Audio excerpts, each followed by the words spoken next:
The gray walls of the prison building loomed over Anita Gibbs as she walked across the courtyard to the maximum security unit.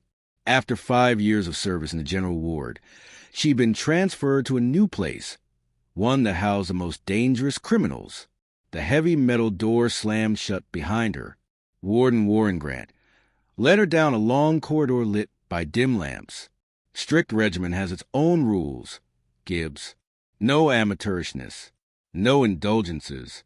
Everyone here is a potential threat. His voice echoed off the walls. Anita nodded silently, absorbing the new reality. Anita walked slowly along the row, getting used to her new place. From cell number 312 came a soft singing, someone humming Beethoven's Moonlight Sonata. Intrigued, she peered through the observation window. A tall man was sitting on a bunk, leaning over a book, and Anita met the most piercing gaze of her life.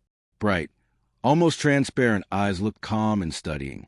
"Good morning, miss," he said, his voice matching his appearance, soft, with a slight accent. "Glad to welcome a new face to our haven." She nodded. "Prisoner number?" she asked, trying to hide her interest behind professional austerity. 24785, Lorenzo Becker. Anita now spent almost all her shifts in the library. The other guards were glad. Few liked this boring duty. She and Lorenzo had created a ritual of their own. He read her favorite passages from books. She brought art magazines from the city library. Sometimes their fingers would touch when he handed her a book, and that touch burned. His hand touched her wrist. She had to pull away.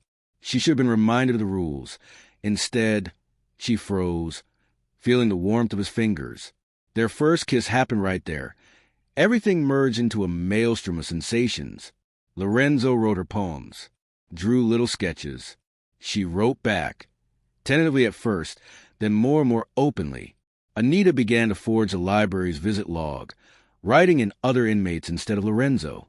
Some months down the line, Warden Warren Grant informed Lorenzo of his parole denial. He would have to stay here for another 9 years. At the library, Anita noticed a change in his mood immediately. What happened? Rejected. He tossed the book back on the shelf. She tried to touch his arm, but he pulled away. "You know you could help me. Really help me. Not carry books and notes, but escape," Lorenzo said. To watch the next part, check out the channel, and don't forget to subscribe.